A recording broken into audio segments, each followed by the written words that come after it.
Hello and welcome to date night number 4.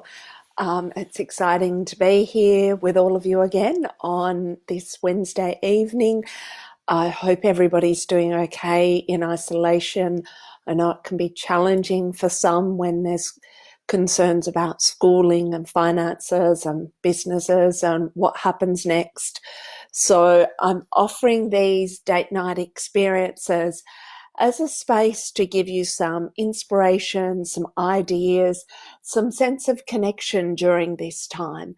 And do feel free to say hello in the comments box. I love to hear from people. And also you might like just to say in the comments box whether you're having a great day today, whether you're sad, whether you're anxious, whether something's going really well for you. I'd love to hear how you're feeling this evening. I've had quite a lovely day today, so I feel in good flow tonight. I was up early this morning and Rod and I did our meditation practice together. Then we did some eye gazing together.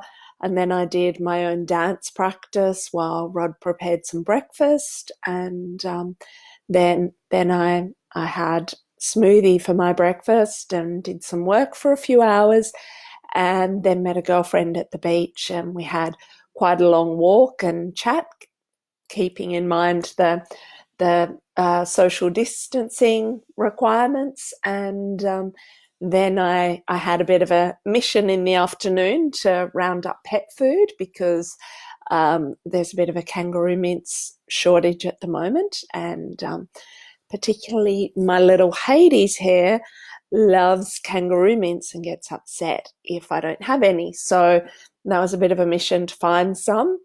And then I've had some intimate time and sharing with Rod this afternoon, which brings me to being here and connecting with all of you, which I absolutely love. So today has had a lot of my favorite elements. And tonight we have 2 awesome topics to talk about. One for singles and why this period of isolation is a good time to be dating and meeting new people. Somebody is trying to ring me. I'm just going to decline that. I think they don't understand how the Facebook Live thing works. I'm sorry about that, but I cannot answer calls right now. So we're going to talk about dating and how singles can use this time productively to meet people using FaceTime and Skype, so you have that sense of being able to feel and connect with somebody, and to make it fun, and to work out who might even be a suitable match, who you would take the time to go and meet up with face to face once this period of isolation is all over. I also have some other dating tips which I think are very helpful and supportive, whether you're dating face-to-face or via online services. And then the second topic tonight is some practices for couples, so supporting couples to be able to deepen intimacy, connection and polarity whilst there's all this extra time on our hands. And I say that from my position. I know that may not be true for those of you with children at home, but I will also address that and why it's important to have boundaries with children and carve out the time that you need for your relationship. One of the incredibly valuable things that Rod and I have done in the last year or so is scheduling in intimate time twice a week, doing that on Wednesday afternoon and Saturday afternoon. And there's quite a specific reason why we've scheduled it into the afternoon. So I'll speak about that in some more detail in the second half. So Jean is here. Jean says hello. She's feeling very grounded and motivated to get a few things out of the way. Looking forward to dropping into her body now. Karen says hi and feeling a little weary and pleased to be here. Well, lovely to hear from you both. And anybody else who's listening, feel free to say hello and how you're feeling in the chat box. And if any questions or anything comes up for you throughout the Facebook Live, please do drop it in the comments box. So we'll start off with a breathing meditation to drop in. So if you can find yourself a comfortable sitting position, and place one hand over your genitals and the other hand on your heart. And then start to take some deep breaths in through the nose and out through the mouth. In through the nose and out through the mouth.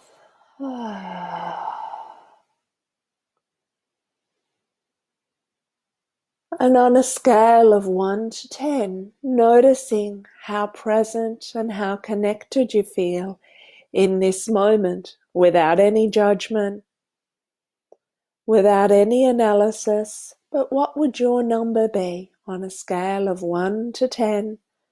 How present, how connected do you feel right now?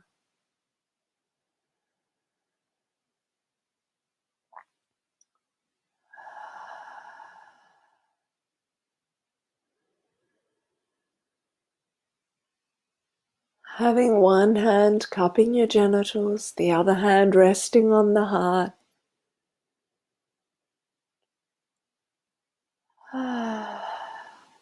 And just imagining that with your out-breath, you're releasing your day.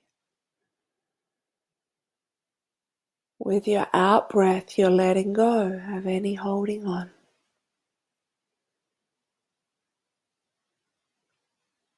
And with your in-breath, you're dropping into your body. Feeling your way down through your throat, through your heart, your chest, your breasts, your lungs, your belly. Imagine that with each breath, you're becoming a little more intimate with yourself.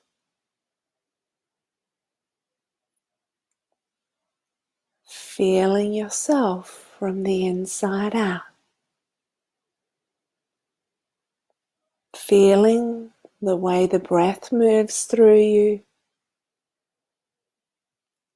Feeling the sensations in your throat, your heart, your breasts, your chest, your lungs. Deepening your breath a little and taking it down into your belly, into your pelvic floor, into your genitals, into the hips and the buttocks. Letting your body become more relaxed, more receptive, more open with each breath.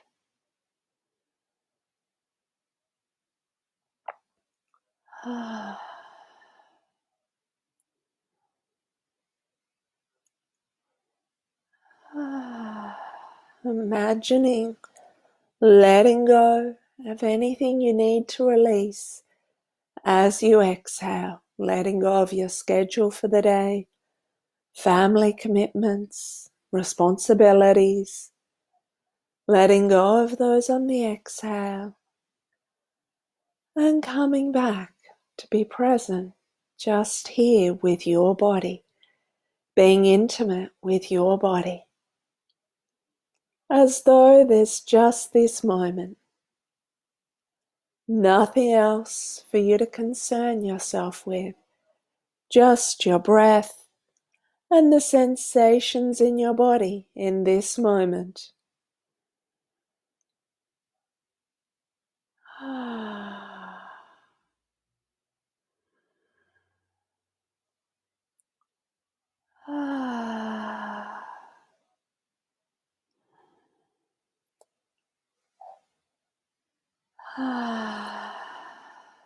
And then taking another 3 deep breaths allowing closeness, connection, intimacy with your body.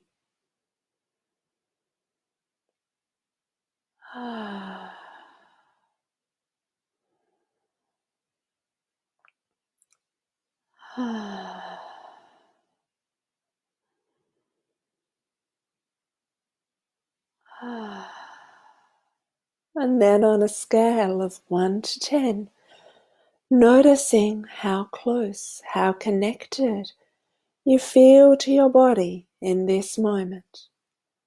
How connected, how present are you on a scale of 1 to 10?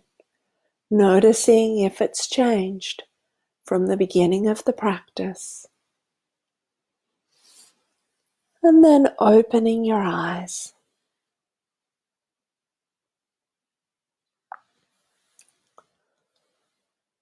It's a comment from Lauren who says, yay, it's date night, excited to be here. If anybody would like to share your experience of the practice right now, whether your number of connection to your body changed during the practice, please feel free to share in the chat box. I had a couple of questions come in after last week, so I'm going to answer those questions first so that I tidy up the things left over from last week. So the first question was, how would relationship polarity play out in a relationship conflict? So there's a couple of ways this can play out. One of the most common, and this is probably the one I experience most often in my relationship, is when we're both in our masculine energy and we think we both have the right answers and we both get into that mode of my way's the right way, I'm right. And so we end up butting heads because we're both wanting to be in the masculine polarity. We're both wanting to lead and direct the situation without truly listening and connecting to what's going on for the other person. So the masculine to masculine is one form of way that conflict plays out via the polarity. Another way that it can play out, which I see a lot of in my clients, is that the woman is quite strongly in her masculine and she wants her partner to be more, she's in her masculine. She feels her partner being in his feminine, but she wants her partner to be more masculine. She wants her partner to step up, and so she will approach him from that very masculine perspective of, you need to step up, you need to do something different, you need to change something. And of course, when somebody's approached in that kind of way, they're unlikely to be inspired to make any changes. So how you would address those two kinds of conflict would be in the first one where it's masculine, there needs to be one partner willing to get curious about connection, get curious about listening to what's going on for the other one, and to actually let go of their agenda and to come back to prioritizing connection. There's a great saying in terms of relationship conflict, and that is, would you prefer to be right or would you prefer to be in relationship? And so most of us, when we're out of our hot-headed nature, we'd prefer to be able to maintain relationship than to maintain the fight. So if the masculine conflict's playing out, to drop back into curiosity, connection, and listening to what's going on for the other person and dropping your agenda for your point of view. If it is that the woman's being in the masculine and trying to, let's say, bully her partner into stepping into the masculine, she actually needs to fall into her feminine and let her feminine be so radiant, so inspirational, so full and magnetic that her partner can't help but be inspired and take up that masculine lead. He will never take it while she's trying to make him do that. Other forms of conflict may be that the man is carrying a really strong dominant energy in his masculine, and the woman may be very passive in her feminine, and she might feel that there's no space for her to express, no space for her needs and her feelings. And again, there needs to be some coming into equilibrium of being curious, prioritizing connection, feeling and listening to each other.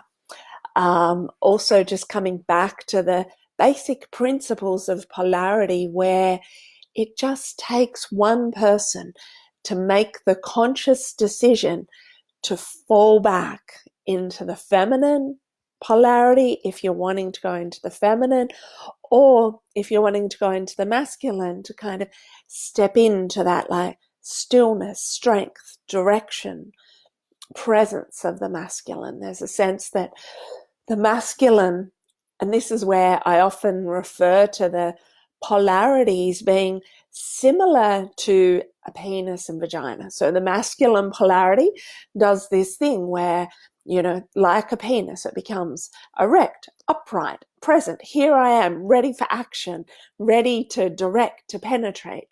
And the feminine polarity is like a vagina, where there's that sense of like filling up, opening, expanding, softening, becoming more magnetic, more radiant, more luscious. And so you can see when I use those descriptions of falling in, so you can make a choice, whether you're a man or a woman, you can make a choice to fall in to the feminine polarity, or you can make a choice to step into the masculine. And both masculine and feminine polarity have incredible gifts and benefits. Some people fall into the trap of thinking that one is weaker, one is more than, one is less than, but they both have incredible gifts and benefits and can be used appropriately at different times of the day, different stages, different phases in your relationship with yourself, but also in your relationship with your partner. So I had another question. A woman asked me when she's connecting with a new man, how she can share about interesting things like Tantra without stepping into teacher, mother, or coach role. And this is a really great question. I like this question a lot because this is quite a common downfall for women, that when they discover the benefits, the beauty, the experience of this work, they then want any man that they come into contact with to know about it. But the downside of that is that a woman can then try and push that onto a man to try and make him take up Tantra, or make him get involved, or get him to do this workshop or this event. And if we're going to go into that energy of directing a man in what to do, it means that we're stepping into the masculine polarity. We're stepping into the place of leading and directing. Now, a lot of women end up disappointed, frustrated, upset about being in that energy of leading and directing. They don't want to be doing that in their intimate relationship. A lot of women that I've worked with are really looking for an opportunity to fall into their feminine, to be able to relax into their feminine, to feel cherished, loved, and honored in that place. So it's important for a woman not to take up the role of leading and directing in her intimate relationship if she doesn't want to be in that role on an ongoing basis. So what I've done for many, many years now when entering new relationships is to let my body do the communication. so that then a man gets to feel who I am, feel the energy in my body, feel the way I respond when he hugs me, feel the way I respond when he kisses me, feel the way I respond to his touch. And there's so much that is powerful, incredibly, incredibly powerful about letting your body do the talking. So you're not coaching a man on how to be with you in a relationship, but he gets to feel and enjoy your receptivity, your radiance, your body communicating. And what your body shares with him will be so much more powerful than anything you can verbally say. And particularly in the early stages of dating, you can play with it from the perspective of, I've been exploring Tantra, and I've been exploring, you might be exploring Tantra or Taoism and shamanism and various other things, but let's stick with Tantra as a topic. And, I've really been exploring Tantra, and I've noticed in my journey of Tantra, I feel so alive and so energized and connected to my body. I'm really loving this journey, and I'd really love to share more of that with you. Is that something you'd be open to if we continue to explore whether we have a connection here? And I guarantee that most men are going to be like, hell yeah, of course I want to explore that with you. So you can share from a perspective of, this is what's important to me, this is what I value, this is the benefit it's having in my life. I've noticed my heart's opened and expanded. I feel so much more sexually responsive. I feel so much more connected to other people, and I really want to be able to nurture that in the context of an intimate relationship. Does that sound like something you would enjoy in an intimate relationship? And most men will say yes. And if he doesn't say yes, awesome, your sorting process is working. It means that he can fall away and leave you open to meeting a man who is a more suitable and appropriate match and who wants to explore those kind of things with you. And you can start with some really simple practices without going into coaching him, but you might just be like, there's this thing I learned about eye gazing and how eye gazing builds and creates intimacy. Would you be open to trying that with me? And again, he can say yes or no.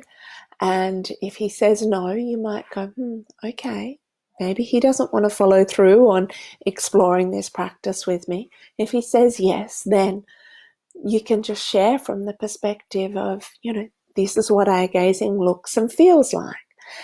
And letting him know why that feels important to you, letting him know why that feels good to you, and then see if he initiates the opportunity for eye gazing on another day.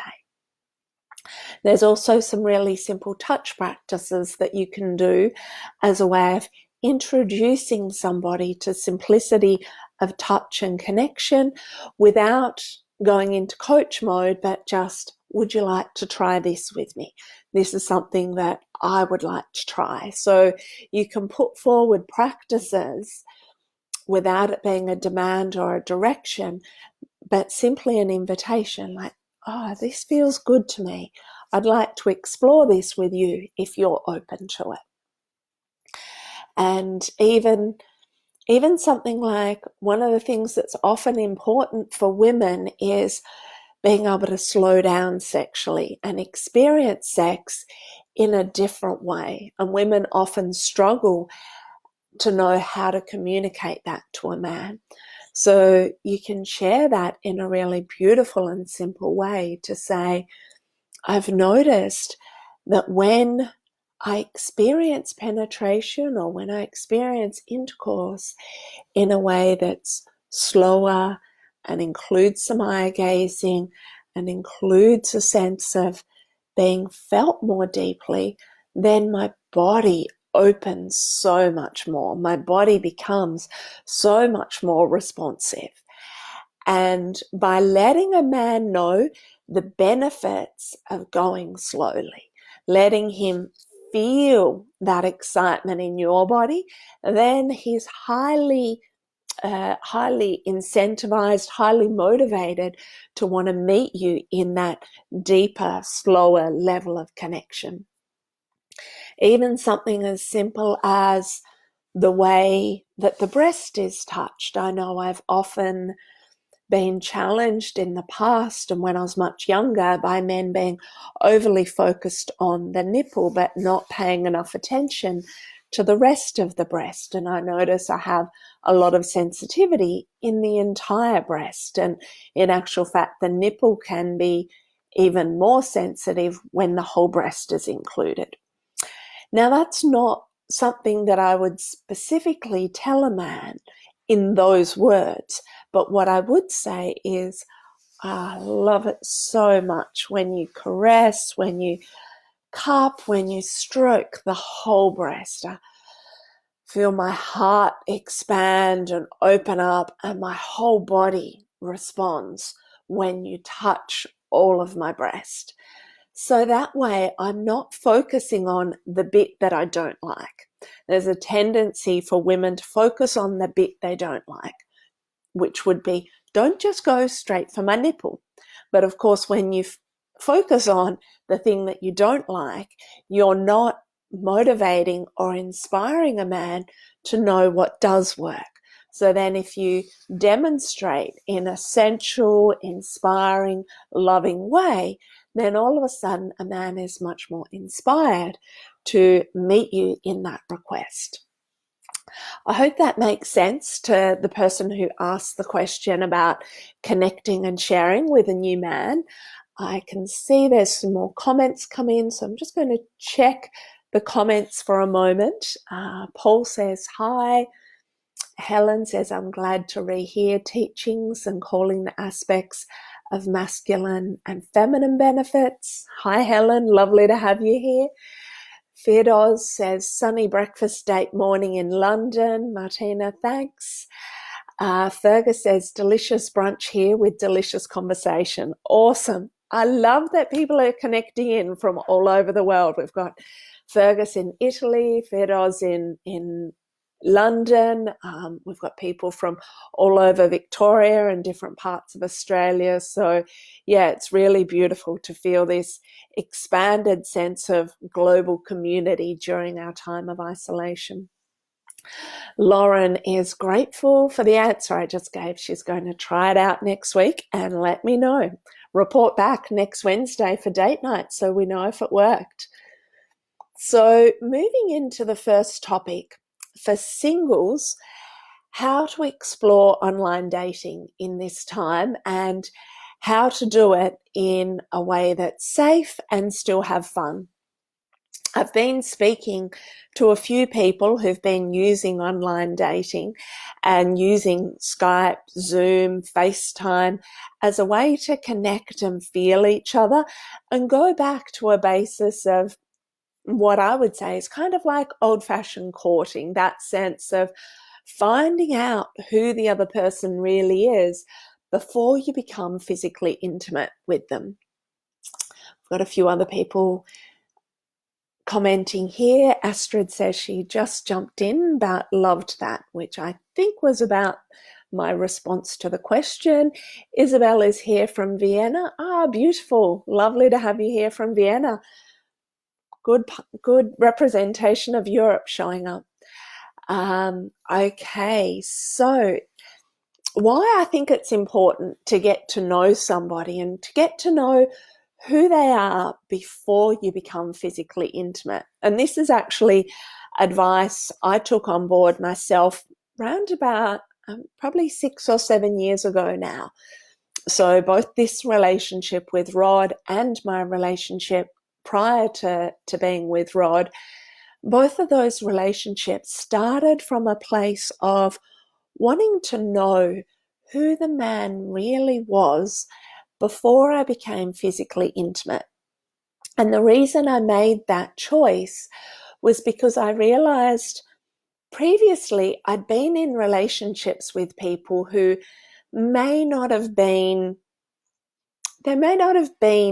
fully suitable matches, but I experienced great sexual chemistry. And so when we experience great sexual chemistry with somebody, and particularly if that is experienced in the very early stage of getting to know someone, we can become hooked on that sexual chemistry. I know I certainly have, and I've worked with a lot of women in particular who've also fallen into that trap of getting hooked on somebody because the chemistry was good, but then sometime down the track going, why was I even with that person? And we didn't have a values alignment. We weren't aligned with how we want to spend our lives. We were going in different directions. We didn't even really emotionally connect. It's just that we had great sex. So having really great sex, of course, is an awesome and wonderful thing to have. But having great sex when you're very first getting to know somebody means that then you have the sex goggles on, and then you may not see the person clearly. Particularly for women, what happens after we have good sex is that we want to merge with that person. We want to bond to them. We want to get closer to them. Now, there can be the opposite experience for a man where after he's experienced great sex and had that release, if he doesn't know the woman particularly well, if he's not invested in how she feels, if he hasn't opened his heart yet to her, there can be a tendency for the man to want to pull away or move away from the woman rather than going in deeper. So great sex before you really know the person, while it can be fun and enjoyable, and I've done it many times, when I started to understand a little bit more about the brain chemistry and the hormonal effect, I came to see that that could cause the situation of ending up in a long-term relationship with somebody just because of good sex without any real foundation around values, direction, life choices, or it could lead to another situation which I've also experienced, and that is having great sex, me wanting to bond, and then the man going, no, I'm out of here, and me being left going, but no, I still want to bond, and the man going, no, I'm gone. If anyone can relate to what I'm sharing and you feel brave, courageous, vulnerable enough to comment, please drop a comment in the chat box. I know this is a topic that can be hard for people to speak about. Also, the suggestion of delaying sex in a relationship can seem a little bit old-fashioned, can seem a little bit contra to what you might expect from a Tantra teacher who's meant to be sexually liberated and suggesting that everybody enjoys and goes and has sex. We've got a comment here from Helen, values, direction, life choices, tick. And another one from Lauren, I hear you. Yeah, there's so many ways in which we can come to know somebody. We can come to know somebody through communication, through physical closeness and intimacy without having intercourse. It's actually the experience of intercourse that causes a lot of the sex goggle effect, that experience of like, oh, I don't see you clearly anymore. I just feel my hormones going, I want more of you. I want more of you. And so getting to know somebody in such a way that you're delaying the intercourse, delaying that point of contact till you have a sense of who is this woman? Who is this man? How do they show up on a good day? How do they show up on a bad day? How do they handle stress? How do they, handle things when their bosses just told them that they're not doing a good job? How do they show up when their kids are ratty and screaming and, tearing the house apart? How do they show up when, life's flowing and everything's going in their direction? And it takes a little while of getting to know somebody to see how they show up in all those different ways. Jean says, I love the opportunity now to know someone first. Beautiful. Susan says, absolutely. So yeah, that's where I think, this period that we're in now of this enforced isolation means that you can have some real conversations with people before you're physically tempted to start engaging sexually. Because I lived in Melbourne and Rod was here at Armstrong Creek when we were first getting to know each other, we spent so much more time on the phone than we did in person for probably the first 6 months. And sometimes I remember one night we're on the phone for like 5 hours and at some point one of us has gone, it's 2:00. We really should go to bed. But we had such a good rapport, such good communication. And there was a sense that I could truly, truly be myself with Rod. And I believe that he felt the same way. I'd often, in past experiences, I'd often felt myself compromising parts of myself or trying to pretend to be a certain way to please a man, or, just holding things back. Whereas I had that sense with Rod that it was really, really okay to be all of me, to be all of Martina, and that he was open to being present for all of that. And I was also present for all of who he was. And so we engaged intimately. We had kissing and touching for about the first month when we'd see each other on weekends, but we'd probably been spending time together maybe 4 to 6 weeks before we first went deeper sexually.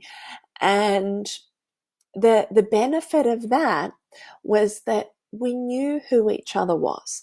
Our first sexual experience wasn't very good. And there's a strong possibility that if we'd had sex earlier on, we may not have continued getting to know each other. But because we'd already built a foundation, the fact that we were both a little awkward and confused by our first sexual experience, we had a foundation of connection, of knowing who each other was, so that even with that first time sex awkwardness and clumsiness, we could come back into connection. We could come back into being curious and even having the tools and the capacity to have a conversation with each other about it. Whereas if we'd had sex and it had been clumsy and awkward the first week or the second week, we might have both gone, and just gone in opposite directions at that point in time.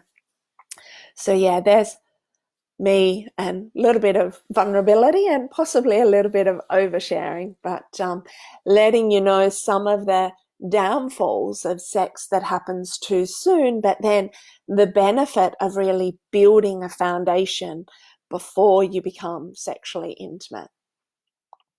Just going to check on the comments. Lauren says, I have been delaying sex in recent years. When I do this, I notice that I get over the lust quickly and then see clearly that they are not compatible, and I feel lucky I dodged a bullet.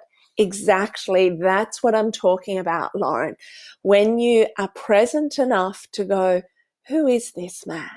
Can I see beyond my infatuation? Or who is this woman? Can I see beyond my infatuation, beyond the projection, beyond the rose-colored glasses?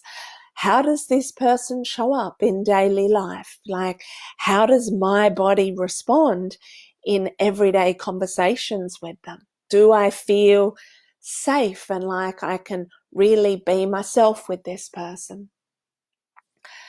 Susan says, great to see the shadow aspects before jumping sexually. Jean says, oh my God, yes, compromising, not being me. David says, great wisdom. Awesome. Glad to hear that it's resonating for you. And one of the things, sexual chemistry, people often think that sexual chemistry is the hard part, but sexual chemistry is the easy part. You can have sexual chemistry with a lot of different people, many different days. However, having a foundation of shared values, shared direction, shared goals for your life, that takes a whole lot more discernment, like really using your discernment to figure out if somebody is an appropriate match for you. One of the other things that I think is invaluable dating wisdom is that there's a tendency when people go on dates to be in this mindset of, does she like me? Does he like me? What do they think of me? What's going on for them? And whenever we're becoming overly focused about the other person's perspective of us, we're not present to what's happening in our own body. So I advise all of my clients and friends to come into the perspective of, is this person a suitable match for me? I'm curious to know who this person really is. Are they an appropriate match for who I am at this point in my life? So when you flip that, rather than do they like me, do I like them? Is this man or is this woman somebody I would want to wake up next to? Are they somebody I would want to spend a whole weekend with? Are they somebody I'd want to be at home for weeks and months on end in isolation with?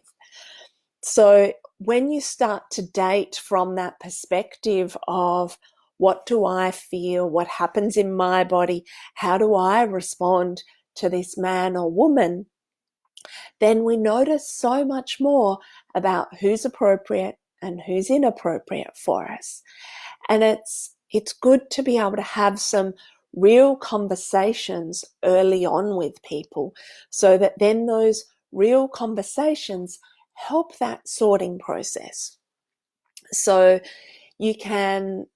one of the things I find with online dating, last time I was on there anyway, I found that people spend a lot of time on the messenger chat function, going back and forth on messenger chat and just doing really superficial small talk, which just really irritated me. And because my preference has been to not lead and direct, I want to be in the feminine when I'm dating, because I would prefer to be in my feminine energy in a relationship. So rather than directing to move out of messenger context, I might even just say, I'd much prefer that we chat on the phone. Or in this time of isolation, you might say, I'd much prefer to talk on Facetime or on Skype, so that we can see each other and get a sense of who each other really is. So that way you cut out some of the small talk. And if the person doesn't respond, because you might say, I'd much prefer to connect on FaceTime or Skype, and they might go, oh yeah, and they keep up the small talk, then they didn't notice your invitation. And so that's a good sign. If you're a woman and you've put out an invitation and the man doesn't notice it, that's a good sign that he may not be an appropriate match for you. But if you put out an invitation of, I'd much prefer to talk on FaceTime or Skype, and he says, sure, okay, when would you like to do that? When are you free? Then you know you're talking to a man who has that capacity to be directive and proactive and make things happen. One of the things I noticed in my journey of wanting to be much more rested into my feminine energy when I was dating men is that I needed to let go of the part of me that wanted to control, direct, and be in charge, and really trust my feminine magnetism to communicate, so that from this place of feminine magnetism, I could see which men had the courage to step towards me and which men didn't have that courage and therefore needed to fall away. Because if a man didn't have the courage to step towards me and bring some direction, then he probably wasn't going to be a good match for me in the longer term. I know that I have an incredibly strong masculine side, and I'm not about denying or giving up that masculine part of me, but I want to know that in an intimate context, in a relationship context, that when I am in my feminine place, that I'm with a man who can take the masculine lead, that I can be with a man who can not only take the masculine lead, but read my magnetism, read my invitation and say, okay, come on, let's meet up on FaceTime, or let's meet up on Skype. I also found in my dalliances into online dating that talking to somebody on the phone back then, before meeting up with them face to face, I could tell a lot even by hearing their voice, by noticing how my body responded to their voice, by noticing what the rapport was like in the back and forth conversation just on the phone.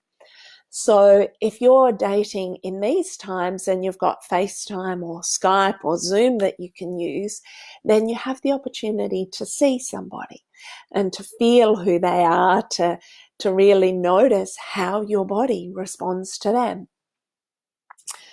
Just going back to the comments for a moment, Lauren says, thanks for sharing. Appreciate your true, vulnerable stories. Makes the info sink in. Helen says, I agree, the ping-pong small talk in Messenger irritates me too, especially when profile pics and first few messages say, looking for depth and connection. Helen also says there's only so many weather conversations one can have. Exactly. So yeah, I think it's important to state if you're a woman, to state what your preference is, and say if a man takes the lead and moves it into another forum. If you're a man, to take that lead and be like, hey, I'd love to chat with you on FaceTime. I'd love to chat with you on Skype. Are you free this evening? Are you free tomorrow evening? So that the man steps into that masculine role of leading and directing, if that's who he wants to be in his relationship. And then when you do meet on FaceTime, then of course you can get dressed up, you can do your hair, do your makeup. Men, you can put your best shirt on.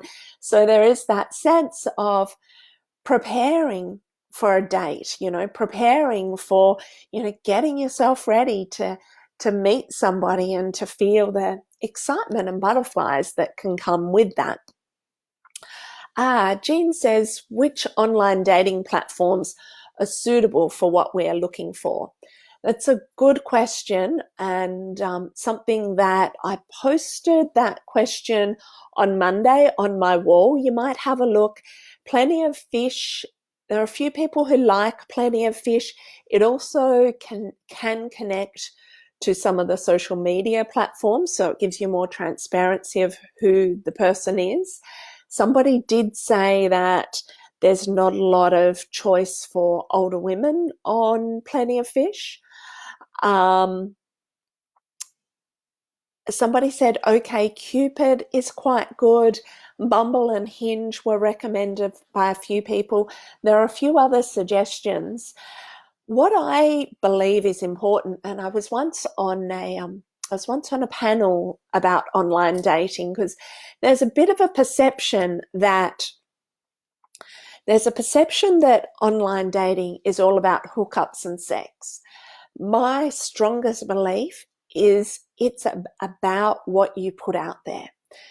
Unfortunately, a lot of people, men and women, lead with sex because a lot of people fall into the trap of thinking that sex is currency in dating, intimacy, relationships. And a lot of people lead with sex in order to hook someone. Whenever I've been on online dating, I've been quite clear that I was looking for a relationship connection. So if you're clear that you're looking for a relationship connection and looking for somebody to move forward with, the more clear you are about that in all of your communication, then you're less likely to get the time wasters, because the ones who are looking for hookups are like, okay, she or he wants a relationship, I'll move on then. So I think you can use any of the platforms. I've had, like, for example, I don't even know if it still exists, but there used to be an adult sex service called Red Hot Pie that was an online sex site. But I know a client who met her husband on there, and they've been together now, I think around about 10 years, happy, long relationship. And yeah, they met on what was typically a sex site back then. I've also seen people, of course, Tinder is known a lot for hookups, but I've also known people to meet, really good relationship matches on Tinder and to get married from connections on there. So any platform can work for you. One of the things I think is most important is that you are really, really clear about who you are, what you're looking for, and what's important to you. And if you put that forward in all of your communication, the ones who are not interested can fall away pretty quickly. The ones who are interested will be magnetized in. We actually went through a process on the retreat that I held in January, Cultivating Ecstatic Intimacy. There were quite a lot of single people on that retreat. And we went through some questions that you can actually ask when you're getting to know somebody. And some of the questions, I'll read some of them out for you now, but questions like, what are your values? What is important in your life? What's your favorite way to spend a weekend? What are you looking for in a relationship? What do you enjoy sexually? Now, some people said, but would it be too much? Would it be too much to ask those kind of questions on a first date? My take is you ask those questions first date, second date, you ask those questions really, really soon, because by asking those questions really soon, it helps the sorting process. Like if somebody's not a values match, awesome, they fall away. If somebody, really loves BDSM and you're looking for, soft and romance and energetic sex, then you're not a match. And I know people can be shy to talk about sex on dates, especially when you're delaying sex. However, talking about sex is kind of like bringing it into the open. Like sex exists, sex is here between us. In actual fact, when Rod and I were dating, we spoke about sex on the first date, and we spoke about, some of our own likes and dislikes around sex. I also shared with Rod, either on the first date or the second date, that I was curious to see if we did have a relationship connection. And because I was curious about the relationship connection, that I didn't want to engage with him sexually. And so Rod would hug me and we kissed a number of times, and my body would be very orgasmic and responsive to his hugs, to his touch. So sex was between us, like sex was very tangible and visceral. It was very much in the air between us when we touched, and even in our conversations. But it was clear that we wanted to know who each other was. And when I shared with Rod that I wanted to, get to know who he was more before we connected sexually, Rod was like, yeah, actually, I feel the same way. And you might be surprised to know, but a lot of men who have quite a deep sensitivity in their heart like to know a woman before they connect sexually, because they too need to feel something in their heart before their penis and their body really wants to respond in that kind of way sexually. I just need to have a drink of water, hydrate myself a little bit.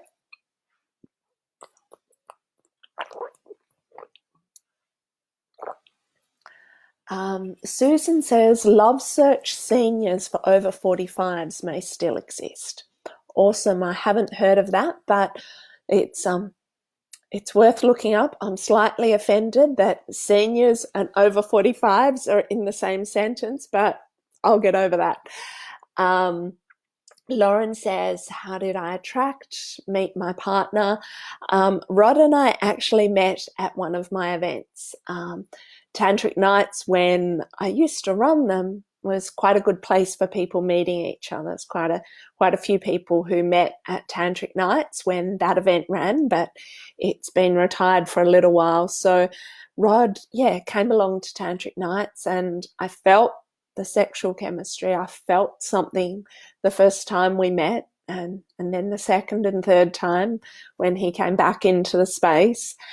And then he came to some men's events, and we spoke a few times on the phone, and then he asked me out, and the rest is history. Yeah. Jean says, maybe a side project during ISO, blossoming matches. Jean, that's a great project. It's not my project. Fergus's wife, Anne, if Fergus is still on, Anne did talk about doing a blossoming matchmaker service some years ago. So Fergus, maybe give Anne the nudge that has been mentioned again. And yeah, Anne should be very good at matchmaking people, I think.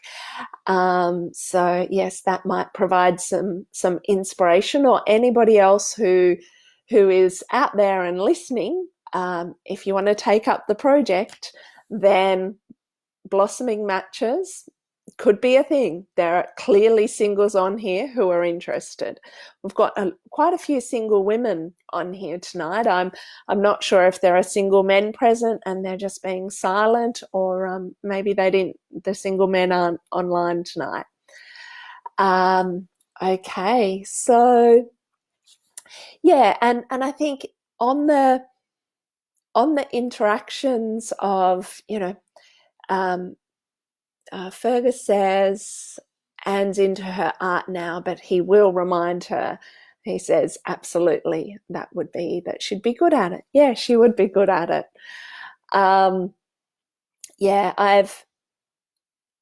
I've had a few people matchmake and meet via events over the years, and some inadvertent matchmaking, but I think it's a bit of a conflict of interest for me personally in holding space for others, which is why I am totally open to somebody else creating the service and me supporting the service. There used to be something called Spiritual Singles, actually, but I remember when I was on there, it was probably as much as 12, 14 years ago. There are a lot of overseas people on Spiritual Singles, but not many in Australia. I also think, actually, on the topic of distances and locations, that if you're wanting to be in a serious relationship and be emotionally available for something deeper, you need to date within your location. I had a client ask me this question the other day. She was like, well, it's ISO time, so I could date people from Europe or Australia, and she's American. And I said, yeah, but then there's the sense that it plays into not being available, because when we come out of ISO, you want to be able to meet up with that person. And if they're on the other side of the world, then that will become a little bit tricky. So I would stick to dating within your location. And then with your dates on FaceTime, on Zoom, on Skype, yeah, let yourself have fun, let yourself flirt. Of course, ask the serious questions like I've suggested about what you're looking for, what your values are, what's your favorite way to spend a weekend, what are the things you can't live without, what do you enjoy sexually. Ask all those kinds of questions. And also have fun and flirt and play and, share, like, what's the craziest thing you've ever done? Or, what's your wildest dream? Or, what's your craziest sex fantasy? Like, play with it, have fun, flirt, and trust your body to tell you how you respond to that person. The thing that was present for me before I met Rod, I narrowed down all of my criteria. I'd gone from being somebody with like big criteria for future relationship. I narrowed it down to two things being of critical importance to me. And the first one was that the person was committed to growth. And I was distinguishing growth rather than personal development, because I see a lot of people do a lot of events and workshops, but stay in the same circle, going round and round, but not growing. So I knew specifically for me, I wanted to be with a man who was growing, like doing the work and growing and changing with it. So that was one thing. And the other one was to be with somebody who wanted to make a contribution in the world through being of service. And that service could show up in any way. But one of the things I remember Rod saying quite early on, he was a hairdresser back then, and he shared that he loved how doing women's hair supported women to feel beautiful. And he really had this sense of achievement and joy in supporting women to feel beautiful. And that touched my heart a lot. So knowing that I had those two things as my criteria, that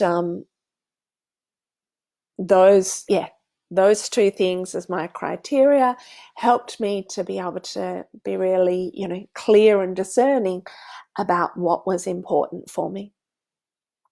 The other thing that I wanted to say, yes, so sometimes when we feel a lot of sexual chemistry, we feel all that sexual chemistry, but there's also a rush of adrenaline. Sometimes the rush of adrenaline may actually be a sign that you need to move away from that person rather than towards them. And how you can distinguish between whether adrenaline's there or not. Generally, adrenaline will be the thing that has you act different to your normal self. Adrenaline will have you going to compromise. Whereas if you can be nervous, but without adrenaline, then there's the sense of, being able to be your true self and not compromise. Fergus says he knows a case where different cities worked quite well. That would be Fergus and Anne, I think. I think Anne lived in Sydney when when Fergus first met her, and he was in Canberra. Yeah, and it can work sometimes for sure. But yeah, the distance between Sydney and Canberra is quite manageable. The other thing is, if you do start getting to know somebody in the FaceTime and this kind of environment, and we're still in isolation, you can always just say to somebody, I'd like to just lean into a virtual hug with you. And then you could always just go, how this woman I was listening to on Facebook Live, how she described it, so you can kind of flick it back onto me. You can go, how she described it is that you just close your eyes and take some deep breaths together. So do you want to try it out with me? And then you just put your hands on your body, close your eyes, listen to their breath, let them hear your breath. Because when we can hear somebody's breath, then we can connect with how they feel. We can connect with what's present in their body. So even without going to the place of engaging in explicit sexual connection in the virtual space, you can take some deep breaths and just let your body respond. And if it feels good, even to go, wow, that felt really good. So that there's an opportunity to feel and know who each other is in a physical, virtual sense. So I hope that makes sense. And rather than going into coaching anyone, just say, this woman I was watching on Facebook the other night. So then it's about me and not about you coaching. Okay. It's about time to move into topic 2. If there are any questions on the dating experience, do pop your questions in. We might have a little bit of a stretch before I move into topic 2. So just close your eyes and take your arms up in the air. Stretch your body. Push your chest forward. Take your arms side to side. Move your torso around. Roll your neck and your head.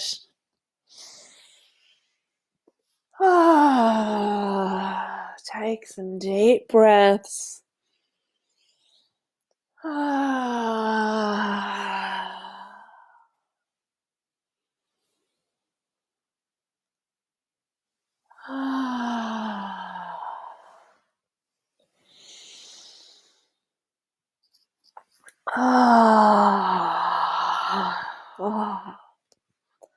That's it. Give yourself a bit of a refresh and reset, and we'll move into topic 2, which is more specifically for couples, but could also be of benefit for those who will move into dating soon.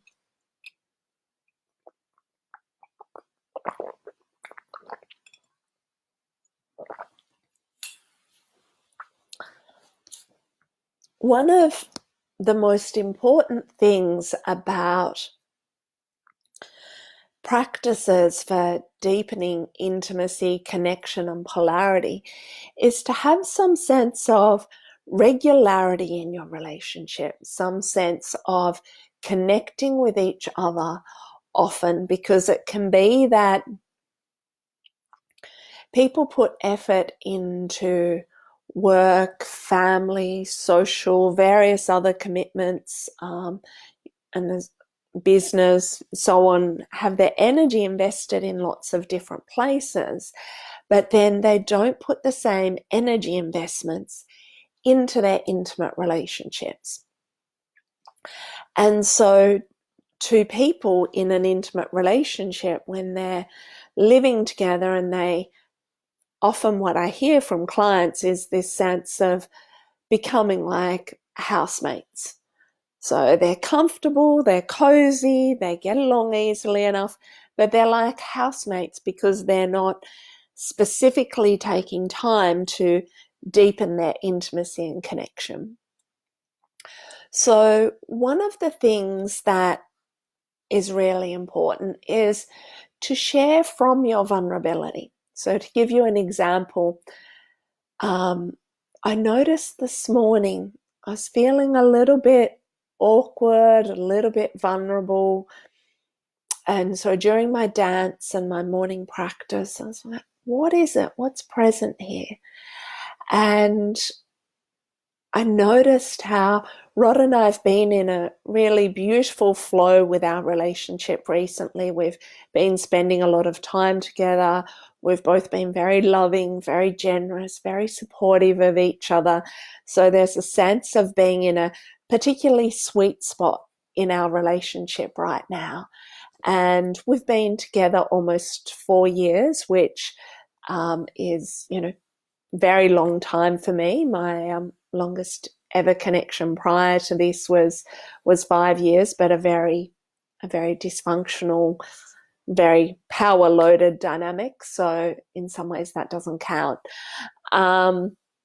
So I was aware during my dance this morning, I'm like, oh yeah, I'm starting to feel vulnerable because Rod and I are in such a sweet spot that I'm scared that I'm going to do something to sabotage or to fuck it up, or that we're going to start getting cranky with each other because we've been in the sweet spot for quite some time.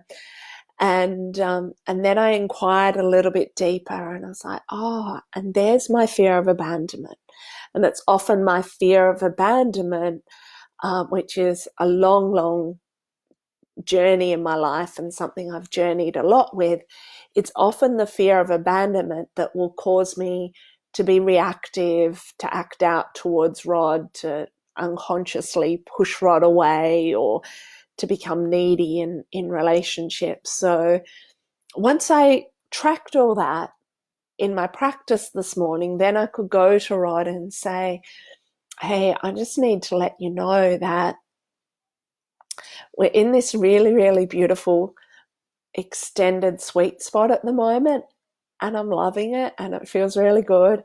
And I also feel really vulnerable. I'm frightened of losing it.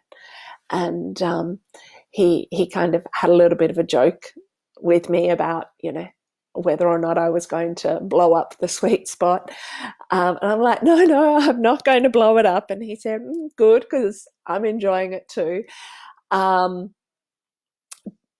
But the important thing was that I went to him and spoke aloud the vulnerability regarding the sweet spot. I went to him and spoke about how I could see that my fear of abandonment was starting to push its head to the surface again. My fear of abandonment has nothing to do with Rod, and he knows that as well. It's like the fear of abandonment is very much about me. Rod's not somebody who does abandonment, but in seeing that present in me and then going to him and sharing that with him, it means there's more transparency, there's more vulnerability, there's more intimacy in our relationship. And so after sharing that with him, and then we hugged and kissed, and then all of a sudden my body's just like, ah, I can that little hyper alert part in me that was starting to stick its head out, that part can relax again because I've spoken and addressed the vulnerability. So when we share our vulnerability and communicate regularly how we're feeling, then our feelings don't have to bubble up and leak and cause reactions and little volcanoes in the relationship. Particularly when two people live together, you become so sensitive to how the other person is doing, what they're feeling, what's present for them. And so I'll know that if Rod's having a bad day, I'll feel that in my body. There'll be something inside of me that's like, oh, Rod's having a bad day. And if I also happen to be having a sensitive day, I might start going, oh, what have I done? What did I do? What have I done that means he's having a bad day? Why is he upset with me? Because sometimes if I'm in the energy of taking it personally, I'll start to think the reason he's, a bit quiet or withdrawn is because of me. But if he comes to me and says, hey, sweet, I just need you to know, having a rough day today, I don't feel too good, this is why, then I can go, and then both of us are more relaxed.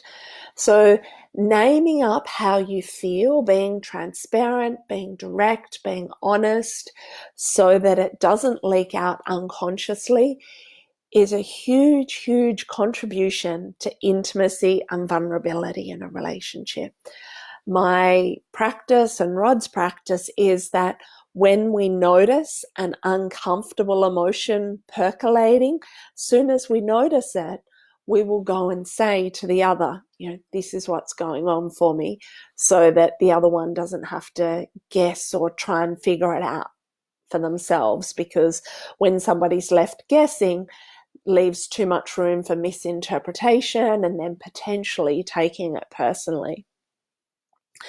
The other thing that can be really beneficial, instead of taking things personally, if I'm in a really good place and I notice that Rod's having a tender or rough day, I can go to him from a place of love and generosity and just go, hey, what's going on for you, babe? Just like he might come to me and go, hey, what's going on? And so extending that, hey, what's up here? That sort of generosity and being curious in asking before we make something personal also is a big contributor to deeper intimacy in a relationship. I also mentioned earlier that Rod and I schedule dates for intimacy in our relationship, and we schedule that twice a week, on a Wednesday afternoon and a Saturday afternoon. And the reason for this was that I wanted that sense of it being part of our weekly flow. There was a sense that when intimacy is left until last thing in the day, there can be a lack of energy, a lack of inspiration, and we might, still connect intimately at the end of the day, but there's not as much energy or aliveness for it. However, when we have that intimacy date in the afternoon, then there's more space to be able to massage and touch and cuddle, and sometimes to lie there and hold each other and listen and share, and then move into making love. The making love can then have more spaciousness around it. So by scheduling it in, we're giving our intimacy the same kind of priority we would give to other things like work appointments or, other external appointments, things that you might do for the family. It's like having it in the schedule each and every week. It's like making a deeper investment in the relationship. We have it in 2 hours Wednesday afternoon, 2 hours Saturday afternoon. Those 4 hours are worth so much more than 4 hours. They feel like such an enormous contribution to our relationship. And they're not the only times we're sexual with each other. We may spontaneously have sex or sexual contact on other days. And if that happens, perfect. If it doesn't happen, also good, because we know that we've got Wednesday to look forward to, or we've got Saturday to look forward to.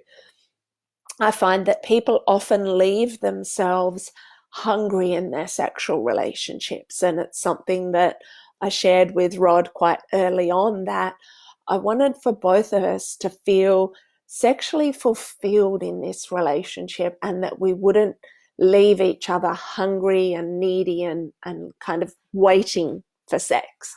And so having the intimacy dates supports that sense of regularity of contact. It helps to create the deepening of our sexual experiences. And it's also consistent with something I've often said to people. I may have said in one of the prior Facebook Live, people often wait till they feel sexy to have sex, but you can actually take responsibility and activate feeling sexy by taking that responsibility, by dropping into your own body and owning that your sex comes from inside, rather than waiting for your partner to show up and do all the right things. So the intimacy dates twice a week means that there's that space where Rod and I know we're going to come together. And then during that time, it might be that we just talk. You know, if one of us has something particularly present that we need to talk about, we will give that priority. And there have been occasions where we've said, you know, it doesn't matter if we don't have sex. If the thing that has the priority right now is how Rod's feeling or how I'm feeling, and if that's what needs to take up space, then perfect. But generally, when we allow priority on the communication, then it will organically lead into sexual experience anyway. And yeah, it adds so much more dimension, depth, and value to our relationship, having those 2 scheduled dates in each week.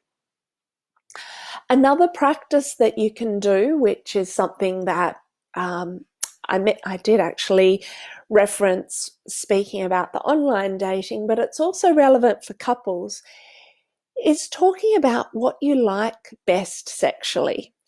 Because I think sometimes we take it for granted that our partner knows, or they should know, or they should work it out. But in actual fact, sharing, like, you know, oh, I really love it when you caress down the side of my body like this, or I love it when, you know, a woman might say, you know, I love it when you're deep inside of me and I feel your breath, your penis, your energy just filling me up because you're so slow and present and connected and looking into my eyes in that moment. So sharing what you like sexually. And, you know, in my relationship, like, I know with Rod, we've experienced a lot of sexual healing because of me cupping and holding his penis. And you may have seen that blog. If not, you can look it up on the Tantric Blossoming blog page. But me cupping his penis every day for quite a long time, that was a practice that brought a tremendous amount of healing and release of sexual shame. Because for Rod, that particular practice provided a sense of being really, really accepted and loved sexually.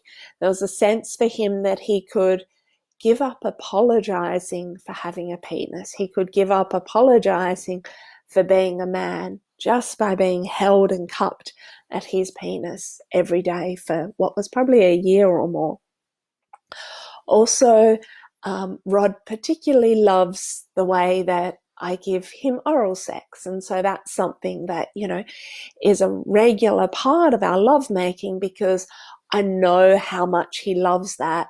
And it fits in with this belief that I hold and we both hold about being really generous and doing the things that each other really, really loves. There's so have a drink, slow down, Martina.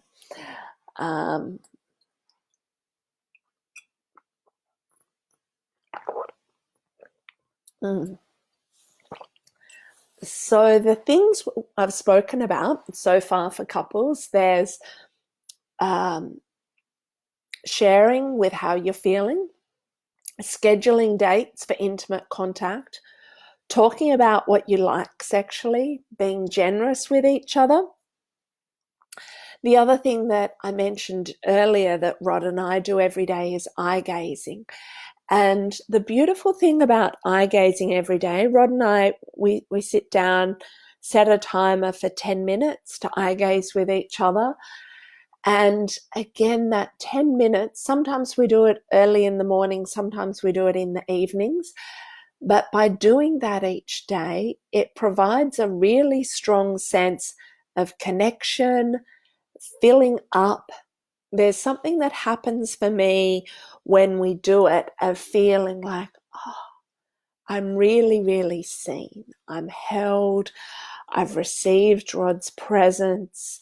I've given him my love. I've offered my vulnerability, my intimacy through my breath, through my eyes, through my heart. So there's a sense of feeling really deeply connected to Rod through the eye gazing.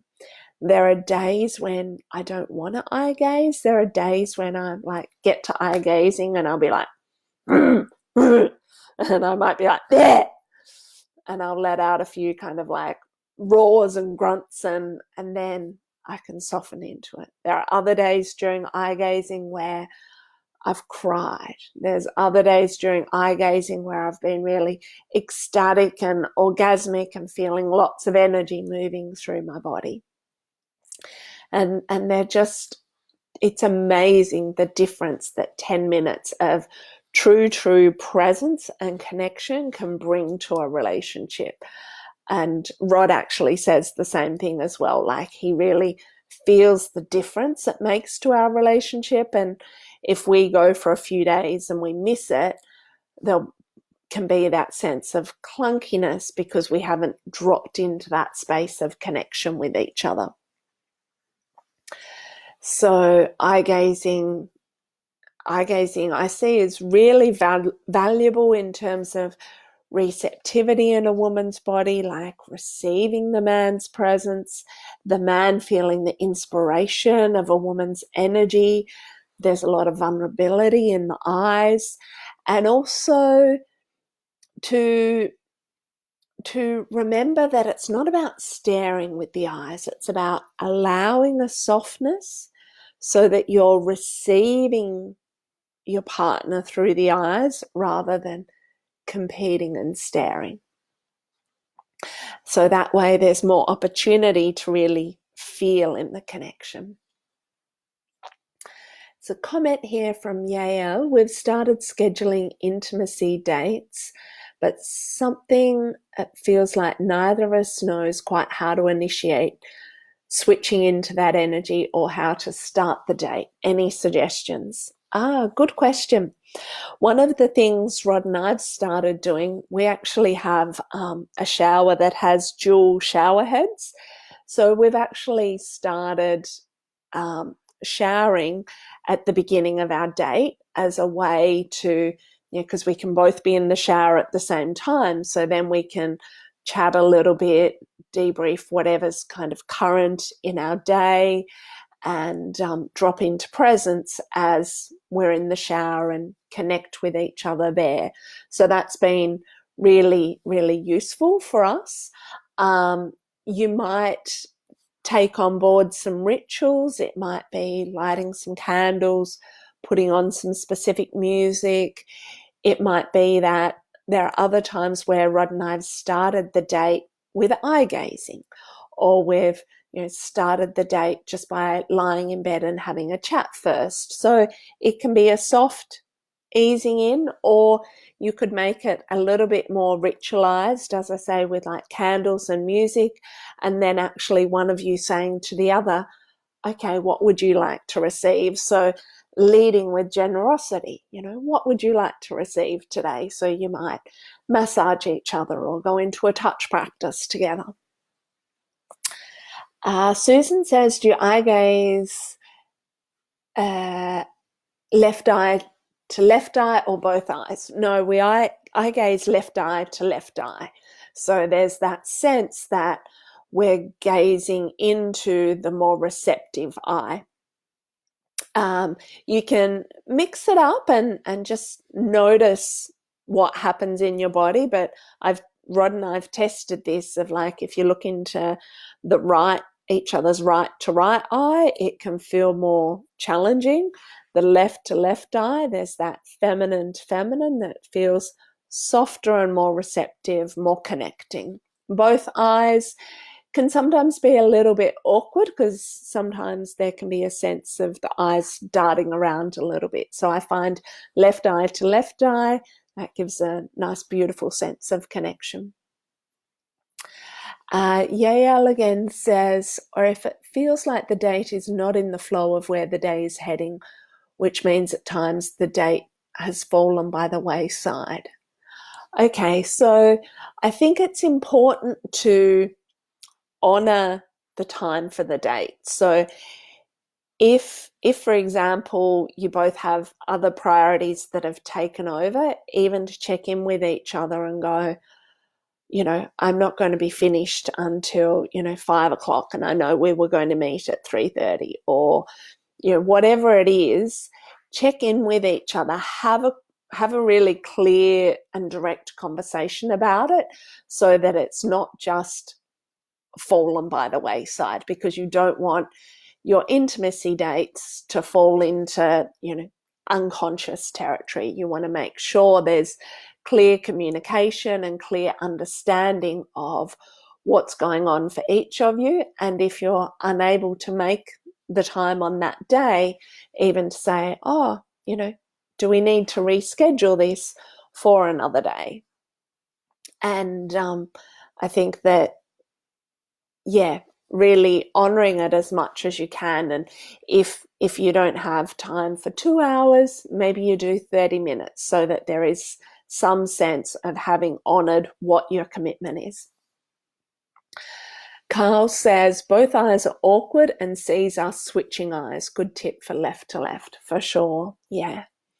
Okay, I have one more practice, which I think I may have mentioned in a prior one of these date nights, but it's always a good reminder, and that is to do timed touch. So it might be 10 minutes each, it might be 15 minutes each with a timer on, but using a scale of 1 to 5 for what you like best. So if your partner's touching you, let's say they're doing this and you don't like it very much, you're going to go 1. 1 means I don't like it, do something else. If your partner's doing this and you're loving it, then you might be like, 5, 5, 5.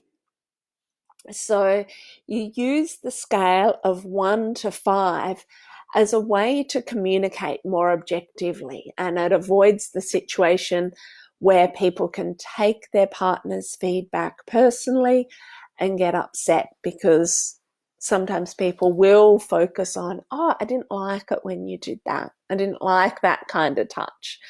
And so when we focus on the critical aspects and the things that we don't like, it can cause contraction in our connection.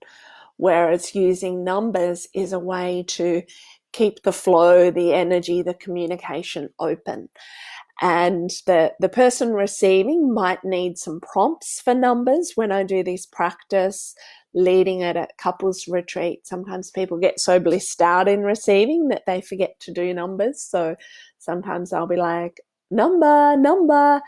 And if you are the person giving and your partner hasn't given you a number for a while, you could just say, hey, a number please, as a reminder.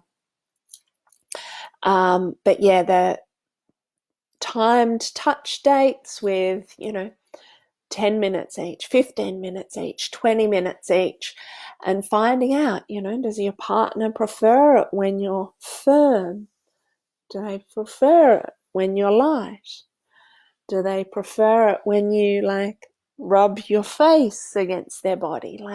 Experiment with touch. There's so many different ways to touch. You can just use your fingertips. You might get some feathers. You might get a silk scarf. You might get some fruit and run it under their nose and across their lips and slip it into their mouth. So inside of touch and sensuality, there's a lot of ways that you can play and mix up the energy, but then also that your partner can give you, the cues of 1 to 5, so you know what your partner really, really loves, but you also get to know what it is that they don't like. So that's quite a bit for couples to play with. Going back over that again, it was sharing, scheduling dates for intimate contact, talking about what you like best sexually, to be generous with each other, to eye gaze regularly, to use the touch scale with 1 to 5. And that touch scale, actually, that's a good one too for people who are dating and getting to know somebody. to experiment with touch in the early stages of a relationship. But I think, whether you've been in a relationship with somebody for, a month or a year or 5 years or 10 years or 20 years, there are always new ways you can touch, explore, and learn. And we really just need to bring a sense of curiosity and beginner's mind. And I will do that when I touch Rod at times. I have a good sense of what Rod likes and what he doesn't like, but I'll have days where I'll touch him and I'll be like, what if I had never touched him before? What does his body respond to? How does his body receive this touch?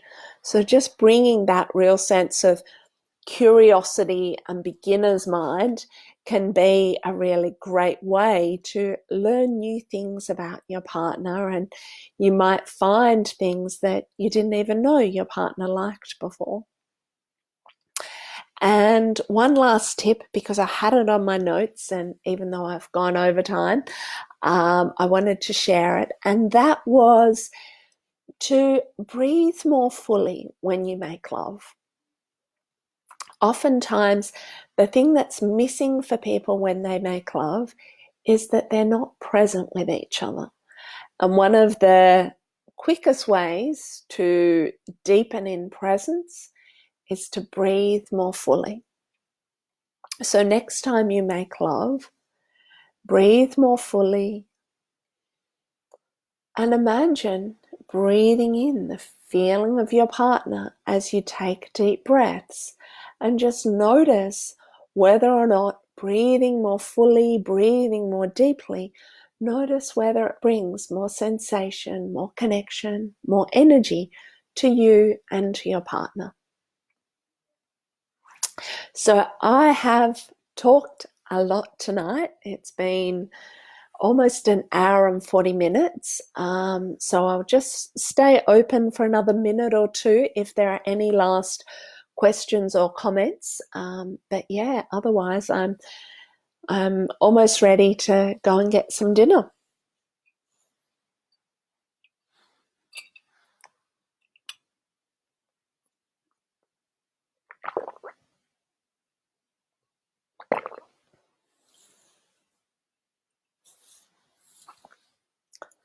Okay, so if there are any questions from tonight that you haven't asked, you're welcome to send me those questions via Messenger, and I'll address those questions at the beginning of next week. The other thing I wanted to mention, I've had messages from a few people saying that they can't make it at 7 o'clock because they have children and it's bedtime or dinner time and that kind of thing. If you have couple friends with children who are unable to make it, let them know that they can come and watch the recording on my wall once they have the kids in bed anyway. So the recordings are there. I've also been putting the recordings onto YouTube in case they disappear from Facebook. They will be available on my YouTube channel as well. So yeah, let your friends know, couples friends, singles friends, if you got value from the session tonight, please let others know about it. And I'll be back for date night next Wednesday. And I'm not sure what the topic will be yet, but I'm sure something will arise in the next few days. Fergus says, thank you so much. Claudine says, thank you. So much wisdom and so many great tips and advice. Enjoy your dinner. Susan says, wonderful insights and suggestions. Plus love your gulps with the water. Cass says, you're awesome. Lauren says, thank you. Great info. And Karen says, thanks. Always so lovely to spend time with you. Thank you, thank you, thank you. Beautiful spending time with all of you. And yeah, I look forward to seeing you next Wednesday night. Good night.